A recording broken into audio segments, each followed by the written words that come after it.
नमस्कार, स्वागत है आपका अपने YouTube चैनल अनमोल से। पिछली जो क्लास में पढ़ा था वो पढ़ा था हमने एमओपी। आज जो पढ़ेंगे वो पढ़ेंगे सल्फेट ऑफ पोटास। पिछली क्लास में कौन सा था? एमओपी। आज पढ़ेंगे सल्फेट ऑफ पोटास। दोनों ही कैसे उर्वरक हैं? पोटासिक उर्वरक।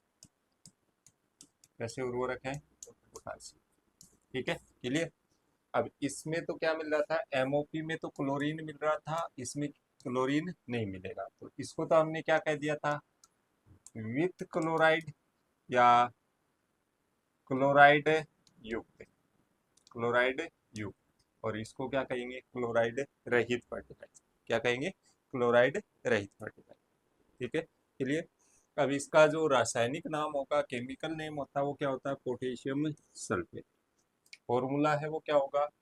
K2SO4। क्या होता है? K2SO4। ठीक है, वही मेथड है बेटा याद करने का। SO4 पे कितने चार्ज होते हैं? दो। और पोटेशियम पे कितने होता है? एक। अब इसको इससे अभिक्रिया करने के लिए कितने पोटेशियम की जरूरत होगी? दो की, तभी तो दो इलेक्ट्रॉन का साझा होगा। तो ये क्या बन जाएगा? K2SO4। और नाम क्या था इसका? Potassium sulphate. एक पोटेशियम मिलेगा, एक क्या मिलेगा? सल्फेट। ठीक है, क्लियर यहाँ तक। फिर बात करते हैं कि ये प्राप्त कैसे होता है, निर्माण कैसे होता है। तो निर्माण की अगर हम बात करें तो बेटा एक लिग्वेनाइट खनिज क्या होता है? लिग्वे लिग्वेनाइट खनिज है। उस लिग्वेनाइट खनिज की जो क्रिया है वो किसके साथ है? Potassium chloride. किसके साथ? पोटेशियम क्लोराइड के विलयन के साथ क्या करवाते हैं? क्रिया करवाते हैं। ठीक है, और क्या करवाते हैं? पोटेशियम क्लोराइड है, उसकी गंधक के तेजाब की अभिक्रिया के बाद क्या हमें प्राप्त होता है बेटा? Sulphate of potash. ठीक है, क्लियर। लिग्वेनाइट और पोटेशियम क्लोराइड के संदरण तथा पोटेशियम क्लोराइड की गंधक के तेजाब की अभिक्रिया से क्या किया जाता है? इसको प्राप्त किया जाता है। क्लियर यहाँ तक। फिर है बेटा इसका संगठन। तो संगठन मैंने पहले ही बताया, SSP है, उसमें नमी कितनी होती है? 1.2। MOP में 0.5। और सल्फेट ऑफ पोटास में कितना होता है? 1.5। कितना होगा? 1। बाकी सभी में कितना है? 1%। कितना है? 1%। फिर कुल पोटास की मात्रा की अगर बात करें तो कितनी होती है? 48%। कितनी होती है? 48%। ठीक है, न्यूनतम है। अधिक न्यूनतम मैक्सिमम सॉरी मिनिमम का मतलब है कितनी तो होनी चाहिए, इससे ज्यादा कितनी भी रख सकते हैं। ठीक है, फिर कुल क्लोराइड की प्रतिशत मात्रा। ठीक है, टोटल क्लोराइड कितना होना चाहिए बेटा? 2.5% से अधिक नहीं होना चाहिए। मैक्सिमम कितना रखोगे? 2.5%। ठीक है, फिर सोडियम की प्रतिशत मात्रा कितनी? 2%। ये भी क्या रहेगी? मैक्सिमम, अधिकतम रहेगी, इससे ज्यादा नहीं रखनी। ठीक है, फिर आते हैं गुण की अगर बात करें तो कलर कैसा है? कैसा कलर दिखाई दे रहा है यहाँ? सफेद। कैसे कलर का है ये? सफेद। तो इसका कलर कैसा है बेटा? व्हाइट कलर है। कलर कैसा होगा? व्हाइट। फिर ये भी कैसा है? क्रिस्टलाइन है, क्रिस्टलीय है। और एमओपी भी क्या था? क्रिस्टलीय था। ठीक है, वो कलर कैसा था उसका? किसके कारण? आयरन ऑक्साइड के कारण। ठीक है, क्लियर यहाँ तक। किसके कारण? आयरन ऑक्साइड के कारण।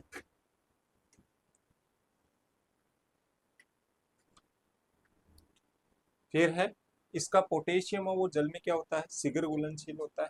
ठीक है, वो भी शीघ्र घुलनशील था। ठीक है, दोनों की सेम हो गई है। तो फिर बात करते हैं ये आर्द्रग्राही नहीं है, वो भी क्या नहीं है? आर्द्रग्राही नहीं है। तो दोनों का सुविधा पूर्वक हम क्या कर सकते हैं? भंडारण कर सकते हैं, स्टोरेज कर सकते हैं। फिर ये पोटेशियम का महंगा उर्वरक है, एक्सपेंसिव है ये। कैसा है? एक्सपेंसिव पोटेशियम फर्टिलाइजर है। ये कैसा है? महंगा है। ठीक है, फिर है मर्दा में अभिक्रिया। अब देखो मर्दा में अभिक्रिया फॉर्मूला याद है तो इनके जो रिएक्शन है वो क्या है? इजी है। फॉर्मूला क्या था? K2SO4। जैसे मर्दा में डालोगे किस में डिवाइड होंगे? आइंस में। पोटेशियम अलग हो जाएगा और सल्फेट क्या हो जाएगा? अलग हो जाएगा। ठीक है, ये कहाँ चला जाएगा? सॉइल कोलाइड पे। और ये कहाँ जाएगा? सॉइल सॉल्यूशन पे। ठीक है, देखो इस उर्वरक को मृदा में मिलाने पर ये आयनित होकर पोटेशियम तथा सल्फेट आयंस में क्या हो जाता है, विभाजित हो जाता है। When the fertiliser is mixed into the soil it ionise and gets divide into potassium and sulphate ion. फिर पोटेशियम आयन कहाँ अधिशोषित हो जाएगा, ठीक है, potassium ions are absorbed on soil colloid. फिर पोटेशियम आयन अधिशोषित होने से अपक्षालन द्वारा नष्ट नहीं होता। ये तो चाहे कोई भी पॉजिटिव वाला चार्ज वाला, जैसे अमोनियम हो सकता है, पोटेशियम है, ये कहाँ एब्जॉर्ब हो जाएंगे, कोलाइड पे, क्योंकि कोलाइड पे चार्ज कैसा होता है, नेगेटिव, ठीक है ना। अब वहां एब्जॉर्ब हो जाएंगे, एब्जॉर्ब का मतलब एक प्रकार से चिपक जाएंगे, चिपक जाएंगे तो पानी के द्वारा उनकी लीचिंग नहीं, लीचिंग क्या नहीं होती, उनकी क्या नहीं होती, लीचिंग नहीं होती, ठीक है। कि potassium ion are absorbed and hence hence are not lost by leaching करना, इसको क्या है, leaching, hence not lost leaching, इसके द्वारा लीचिंग, लीचिंग के द्वारा इसका क्या नहीं होता, लॉस नहीं होता। फिर ये उदासीन उर्वरक है, एमओपी भी कैसा था, उदासीन, तो दोनों सेम हो गए पोटास वाले, ठीक है। फिर जिससे जिससे मृदा में अम्लीयता एवं क्षारीयता पैदा नहीं होती।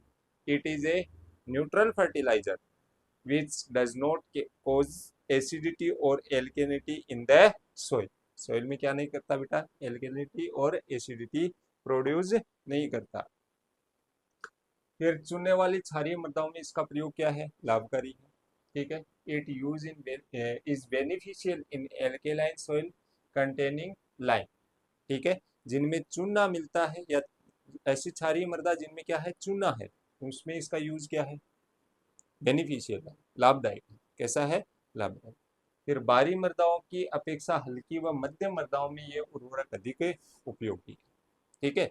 बाहरी मृदाओं में तो क्या है, कम बेनिफिशियल है, लेकिन लाइट जो सोइल है, ठीक है, और आपकी मीडियम सोइल है, उनमें इसका यूज क्या है, beneficial. This fertiliser is more useful in light and medium soil than in heavy soils, ठीक है, क्लियर यहाँ तक। फिर है फसलों पर प्रभाव, फसलों पर क्या प्रभाव, ठीक है। तो जल में घुलनशील होने से फसलों को क्या होता है, शीघ्र प्राप्त होता है, being soluble in water it reach the crops quickly. फिर ये सभी फसलों में क्या है, उपयोगी, it is useful in all crops. फिर फसलों के उत्पादन एवं गुणवत्ता में क्या करता है, सुधार करता है, improve the production and quality of A crops. फिर तंबाकू, आलू, चुकंदर, चाय, कॉफी, प्याज की फसलों में विशेष उपयोगी है, क्यों है, क्योंकि इसमें क्या नहीं है, क्लोराइड, विदाउट क्लोराइड है, क्लोराइड रहित फर्टिलाइजर है, तो इसका यूज हम इसमें कर सकते हैं, लेकिन क्लोराइड इसमें होती तो उसमें यूज नहीं कर सकते, क्योंकि क्लोराइड है वो क्या करता है, इन फसलों की गुणवत्ता को खराब कर देता है। फिर आते हैं खट्टे फलों में रस की मात्रा बढ़ाता है। खट्टे फल कौन सा हो गया, नींबू हो गया, संतरा हो गया, मौसम्बी हो गए, ये क्या है, खट्टे फल, इसमें क्या बढ़ाता है, जूस की मात्रा, increase the juice content in citrus fruits. फिर जिन पौधों में फल नहीं लगते या छोटे रह जाते उनमें ये उर्वरक क्या पहुंचाता है, लाभ पहुंचाता है। This fertiliser is beneficial for those plant which do not bear fruits और रिमेन स्मॉल इन साइज। फिर इसे बुआई से पूर्व खेत में उरकर देना चाहिए।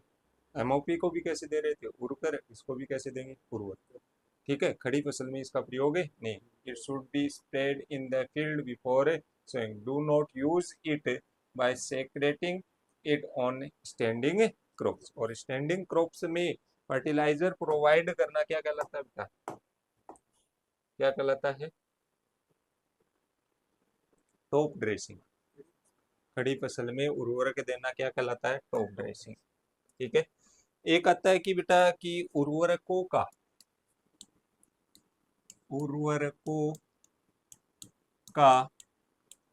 मृदा पर प्रभाव, इफेक्ट ऑफ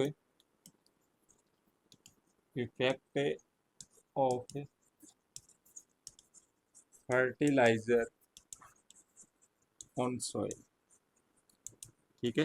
एक टॉपिक और दे रखा आपके 12th में, वैसे तो मैंने साथ साथ बता दिया है, ठीक है, कि फर्टिलाइजर का सोइल पे क्या इफेक्ट होता है। तो फर्टिलाइजर का दो ही इफेक्ट पड़ेंगे हम, एक तो कैसा एसिडिक, कैसा एसिडिक या अम्लीय, कैसा पढ़ेंगे अम्लीय। दूसरा कैसा प्रभाव होगा बेटा, एल्केलाइन या कैसा होगा क्षारीय, कैसा होगा क्षारीय। ठीक है, क्लियर। अब देखो किस प्रकार से अम्लीय होता है और किस प्रकार से क्षारीय होता है। अब जितने भी आपके अमोनियम वाले फर्टिलाइजर, कौन से अमोनियम वाले, ठीक है, वो कैसा इफेक्ट डालते हैं मृदा पे, अम्लीय। कैसा डालेंगे, अम्लीय या एसिडिक। ठीक है, जैसे एक फर्टिलाइजर का एग्जांपल लेता हूँ, अमोनियम सल्फेट ले लेता हूँ। क्या है, अमोनियम सल्फेट। अब सल्फेट पे कितने चार्ज होते हैं, दो। ठीक है, और अमोनियम पे एक, कितने की जरूरत पड़ेगी, तो मैं यहाँ क्या लगा दूंगा, दो। ठीक है, ठीक है,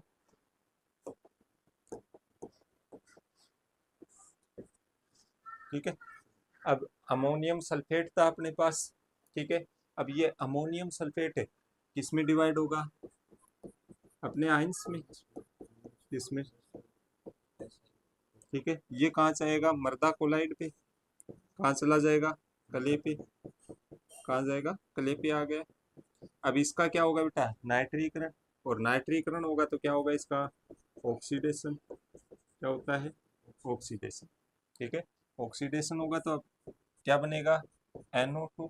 और कौन सा बैक्टीरिया करेगा, नाइट्रोसोमोनास। कौन सा करता है, नाइट्रोसोमोनास। ठीक है, ये नाइट्रोसोमोनास किस में चेंज करेगा इसको, NO2 में। ठीक है, अब इससे क्या और बनेंगे, जल का अणु बनेगा, और क्या बनेंगे, चार नवजाते हाइड्रोजन। क्या बनते, चार नवजाते हाइड्रोजन। अब देखो इस कले पे जो अमोनियम था उसका तो क्या हो गया, ऑक्सीडेशन, तो यहाँ जगह खाली होगी, तो यहाँ कौन आ जाएगा बेटा, कले पे, कले पे कौन आएगा, कले पे आ जाएगा कौन है, हाइड्रोजन। ये अमोनियम की जगह कौन आ गया, हाइड्रोजन। अब जब मृदा कोलाइड पे हाइड्रोजन आयनों की सांद्रता बढ़ती है तो वो मृदा कैसी होती है, अम्लीय एसिडिक। जब हाइड्रोजन आयनों की कंसंट्रेशन इंक्रीज होगी सोइल में तो सोइल कैसी होगी, एसिडिक। कैसी होगी, एसिडिक। क्लियर है यहाँ तक, ठीक है। इसी प्रकार यूरिया की भी इसी प्रकार थी, यूरिया भी कैसी बनाता है मृदा को, अम्लीय। कैसी बनाएगा, अम्लीय, NH2CO NH2। ठीक है, ये भी कैसी बनाएगा, अम्लीय, क्योंकि ये जब यूरिया को मृदा में डालेंगे तो किसके साथ अभिक्रिया करेगी, जल के साथ, और क्या बनाएगी, अमोनियम कार्बोनेट। क्या बनाएगी, अमोनियम कार्बोनेट। अभी इस अमोनियम का फिर से क्या होगा बेटा, नाइट्रीकरण होगा, नाइट्रीकरण होगा तो ये किसमें चेंज होगा, NO2 में। बाहर क्या निकलेंगे, चार नवजात या नशेंट हाइड्रोजन, और ये हाइड्रोजन मृदा को कैसी बनाते हैं, अम्ल। ठीक है, तो क्वेश्चन आए ना कि मृदा में उर्वरकों के प्रभाव को समझाइए। ठीक है, तो आपको क्या करना, ये समझाना। ठीक है, दो ही प्रभाव होंगे, एक एसिडिक और एक एल्केलाइन, अम्लीय और क्षारीय। ठीक है, ये तो हो गई अम्लीय की बात। क्षारीय और देखिए, क्षारीय इफेक्ट तो मैं एक ले लेता हूँ, सोडियम नाइट्रेट। कौन सा फर्टिलाइजर है, सोडियम नाइट्रेट। मैंने बोला था कि एक तो इसमें क्या है बेटा, सोडियम है, और एक क्या है, नाइट्रेट। तो ये बहुत ज्यादा क्षारीय करता है। ठीक है, तो एक प्रकार से बोल सकते हैं माँ क्षारीय। क्या है, माँ क्षारीय। ठीक है, अब ये सोडियम नाइट्रेट है। अब इसमें देखो सोडियम Na है और NO3 है। NO3 भी कैसा होता है, क्षारीय, बताया था पीछे। और सोडियम भी मृदा को कैसे बनाता है, क्षारीय। ठीक है, क्या बनाता है, क्षारीय। ठीक है, अब ये सोडियम की जब मृदा में प्रेजेंस हो तो सीधा क्या लिखूं, लिख दोगे कैसी है मृदा, एल्केलाइन या क्षारीय। ठीक है, जैसे ही आप मृदा में डालोगे तो सोडियम पे कैसा चार्ज है बेटा, पॉजिटिव, और नाइट्रेट पे नेगेटिव। ये सोडियम कहाँ अधिशोषित होगा, कले पे। और कले पे जब सोडियम की मात्रा अधिक होती है या सोडियम आयन की सांद्रता इंक्रीज हो जाती है, या कह सकते हो कि कंसंट्रेशन इंक्रीज हो जाएगी, तो मृदा कैसी होगी बेटा, क्षारीय। कैसी होती है, क्षारीय। ये किस पे है बेटा इफेक्ट? मृदा। किस पे इफेक्ट है? मृदा। ठीक है, ये आपका क्या था? उर्वरक। ठीक है, आज फर्टिलाइजर है वो कंप्लीट हो गया है।